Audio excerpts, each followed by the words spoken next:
चौथ की व्रत कथा। सालों पहले एक शहर में साहूकार रहता था जिसके 7 बेटे और एक बेटी थी। बेटी का नाम था करवा। साहूकार ने अपने बच्चों का पालन पोषण काफी सही तरीके से किया था। सभी भाई अपनी इकलौती बहन को बहुत मानते और उस पर अपनी जान छिड़कते थे। उन्होंने उसकी शादी एक अमीर साहूकार के साथ एकदम सही तरीके से की। एक दिन करवा ससुराल से अपने मायके आई। सभी भाइयों ने उसका जोरदार स्वागत किया। उन्होंने पहले अपनी बहन को खाना खिलाया और फिर खुद बाद में खाया। इसके बाद सभी एक साथ बैठकर बचपन की यादें साझा करने लगे।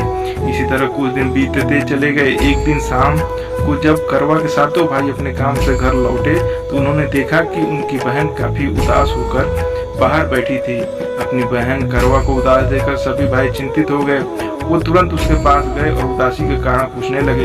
इस पर करवा ने बताया कि उसने अपने पति के लिए करवा चौथ का उपवास रखा है और चांद के इंतजार में सुबह से ही भूखे प्यासी हैं। जैसे ही चांद निकलेगा वह उसे देखकर अपना उपवास तोड़ेगी। यह सुनकर भाइयों का मन उदास हो गया। वो सभी करवा के इस कष्ट को नहीं देख पाए, खासकर उसका सबसे छोटा भाई जिसे करवा से सबसे अधिक स्नेह था। बहन को भूखा प्यासा देखकर सभी भाई कुछ ऐसा उपाय सोचने लगे जिससे वो अपनी बहन का कष्ट दूर कर सके। तभी उन्हें एक तरकीब सूझी। सभी भाई तुरंत एक पीपल के पेड़ के पास पहुंचे। उनमें से सबसे छोटे भाई एक जलता हुआ दीपक लेकर उस पेड़ पर चढ़ गया और उसे एक छलनी में रखकर वहीं छोड़ दिया। इसके बाद पूरे गांव में हल्ला हो गया कि चांद निकल आया। करवा भी उस जलते दीपक को चांद समझ बैठी और जल्दी से पूजा पूरी कर अपना उपवास खत्म करने के लिए बैठ गई। जैसे उसने खाने का पहला निवाला उठाया उसकी नजर भोजन में पड़े बाल पर पड़ी। उसने तुरंत उस निवाले को अपने प्लेट से निकालकर दूसरी तरफ रख दिया। इसके बाद उसने दूसरा निवाला अपने मुंह में डाला। तभी उसके दांतों में एक कंकड़ आ फंसा। उसने झटपट उस निवाले को भी प्लेट से हटा दिया।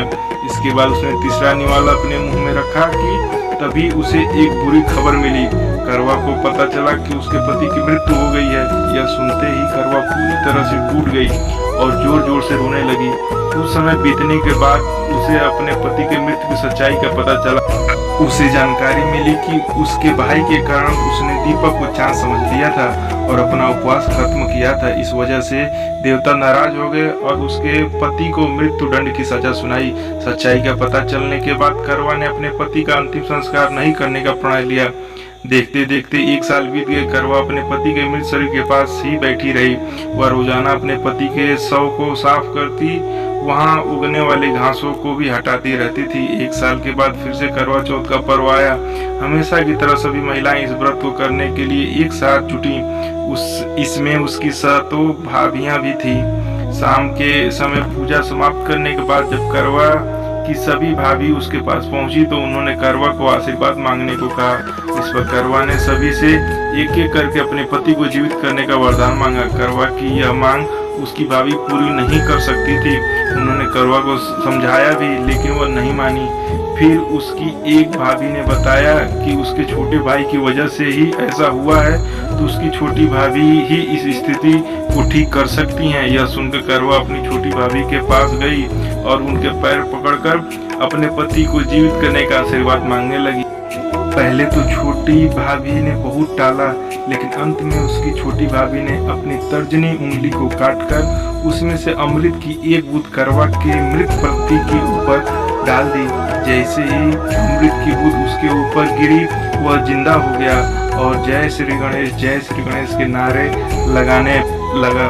इस घटना के बाद ऐसी मान्यता है कि करवा चौथ का व्रत करने से गौरी शंकर खुश होते हैं और महिलाओं के सुहाग की रक्षा का वरदान देते हैं।